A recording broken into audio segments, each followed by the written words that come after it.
Natural gas ஓடிசியில் 15 மினிட்ஸில் ஒரு வாய்ப்பு கிடைக்க போகுது. அந்த ஒயிட் கலர் லைன் போட்டிருக்காங்கல்ல, அந்த லைன்லேருந்து தான் வர போகிறான். ஸோ அது வரைக்கும் வெயிட் பண்ணணும். அதுக்கு முன்னாடி வந்துச்சுன்னா விட்டுருவேன், அப்படி இல்லைன்னா வெயிட் பண்ணி எடுக்கணும். ட்ரேட் ஸ்டார்ட் ஆக இன்னும் ஒரு நிமிஷம் இருக்குது, வெயிட் பண்ணலாம். அதுக்கு முன்னாடியே முடிஞ்சதுன்னா அதில் தொடுற வரை வெயிட் பண்ணலாம். நமக்கு ரொம்ப டைம் இருக்குது. 15 மினிட்ஸில் எப்போனாலும் எடுக்கலாம். எப்போ எடுத்தாலும் எண்டு வந்து 15 மினிட்ஸ் தான் முடிகிறது. ஓடியில் நமக்கு 14 நிமிஷம் கையில் இருக்குது, அதனால் பொறுமையாக எடுக்கலாம். அலாரம் செட் பண்ணியிருந்தேன், அடிச்சுட்டு நம்ம நினச்ச இடத்த தொட்டுட்டு ஸோ எடுத்துக்கலாம். அப்படி லாஸ் ஆச்சுனாலும் ஒரு மார்க்கிங் போகலாம், அப்படி இல்லைன்னா விட்டுடலாம்.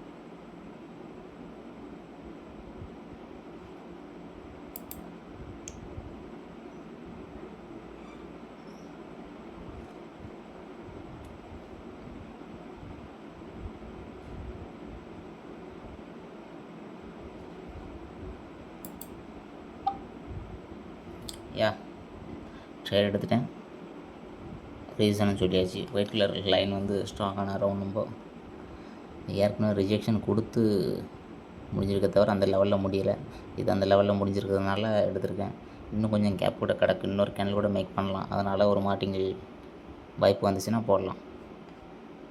இன்னும் 14 நிமிஷம் கழித்து ரிசல்ட்டை காட்டுறேன். எடுத்த ரீசன் இந்த லெவலை காட்டுறேன் உங்களுக்கு. லெவலை காட்டினா தான் உங்களுக்கும் புரியும். நான் புதுசாக பார்க்கும்போது எல்லா கேண்டிலையும் ஒரே மாதிரி தான் இருக்கும். லெவல்லாம் உங்களுக்கு புதுசாக பண்ணுறவங்களுக்கு வந்து தெரியாது. ஏன்னா அந்த கேண்டில் இந்த கேண்டில் ஒரே மாதிரி தான் இருக்குது, எது ஏன் ஸ்ட்ராங்கான லெவல்னு சொல்கிறாங்க அப்படின்னு தோணும். அது பழக தான் தெரியும்.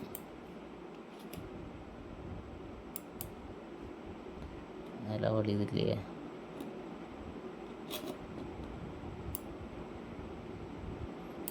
லெவலை மார்க் பண்ணும்போது அந்த இடத்தையும் மார்க் பண்ணியிருக்கேன் கூட. ரொம்ப பின்னாடி போய் லெவலை மார்க் பண்ணிடுறேன், அதுக்கு தேடுறது கஷ்டமாக இருக்குது. இந்த இருக்கு என்னோடய மேக்ஸிமம் அந்த சிங்கிள் கேண்டில் ஸ்ட்ராட்டஜி தான்.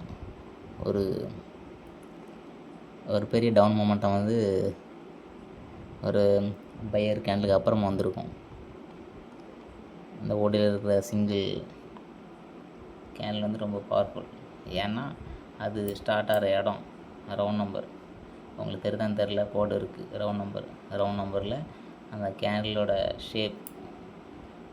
ஷேப்பை பார்த்தா அது இம்பார்ட்டன்ட் கேண்டிலாக ஸ்ட்ராங்காக இருக்கா வீக்காக இருக்கான்னு முடிவு பண்ணுவேன். டோஜி, ட்ராகன் ஃப்ளை, ஹேமர் அப்படின்னு நிறையா உண்டு. 1-2 கேண்டிலுக்கு வந்து பேர் வைக்க முடியாது. ஏன்னா ஒவ்வொரு ஷேப்பு ஏகப்பட்ட ஷேப்பில் ஃபார்ம் ஆகும். அது உங்களுக்கு போக தெரியும். இந்த மாதிரி கேண்டில் ஃபார்ம் ஆச்சுன்னா ரொம்ப ஸ்ட்ராங்காக இருக்கும் அப்படின்னு சொல்லி. அதெல்லாம் பழக தான் தெரியும். கண்டிப்பாக வந்துடும், காட்டுறேன் பாருங்க முடியும் போது. அப்படி வரலாம், ஒரு மார்டிங்கில் போட்டுடலாம். மிஞ்சி போனாலும் இந்த லெவலை க்ளோஸ் பண்ணும். நான் சொன்னேன் கொஞ்சம் கேப் இருக்குன்னு, அதை வேணால் க்ளோஸ் பண்ணும். மற்றபடி ரொம்பலாம் கைவிடாது.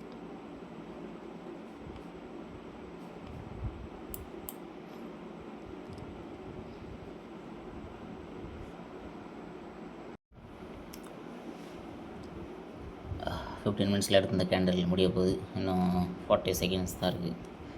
Easy win.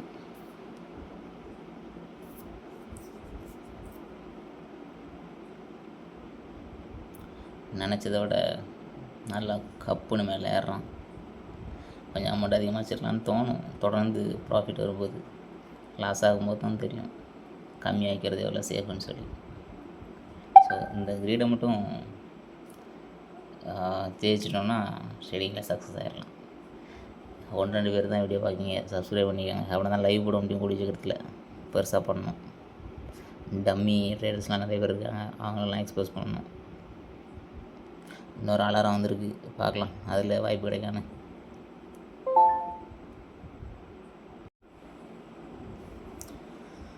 ரெண்டாவது ட்ரேடு எடுக்க போகிறேன். ஒரு நிமிஷம் இருக்குது. ஏன் எடுக்கிறேன்னா, ஒரு முக்கியமான லெவல் பிரேக் அவுட் பண்ணது அது ஒன்று. ரெண்டாவது விஷயம் ட்ரெண்ட் லைனில் முடியுது. ட்ரெண்ட் லைனில் பொதுவாக எடுக்க யோசிப்பேன், முக்கியமான லெவல்லையும் முடியுது அப்படிங்கிறதுனால 2 கன்ஃபர்மேஷன் அதனால் எடுக்கிறேன். ஏன்னா ட்ரெண்ட் லைனை பொறுத்த வரைக்கும் பிரேக் அவுட் ஆகி அதிகம் வாட்டி போயிடும். அப்படி இல்லைனா மார்ஜின் சேஃப்டியாக எடுக்கலாம் வெயிட் பண்ணி.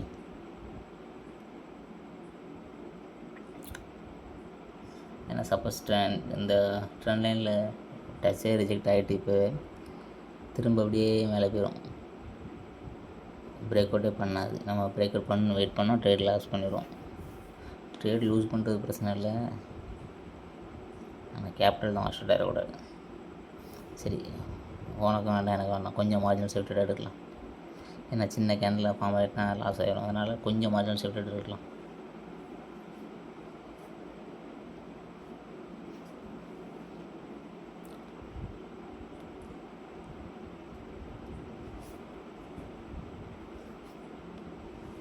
இந்த மாதிரி 2 ஹேமர் வந்துட்டுனாலே மேக்ஸிமம் வந்துடும்.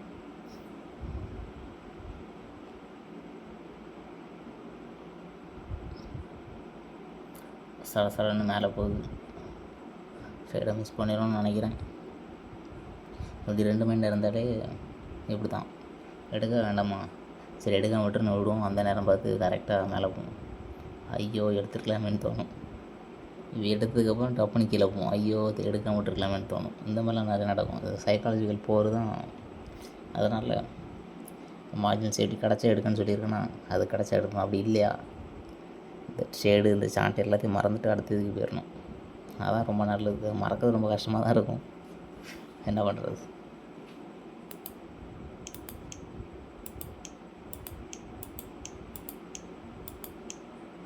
மார்ஜின் சேஃப்டி கிடைக்காதுன்னு நினைக்கிறேன், அப்படியே மேலே போயிருந்து நினைக்கிறேன். நல்லா மேலே போயிட்டு சரி அடுத்துட்டு கிடச்சுன்னா பார்க்கலாம்.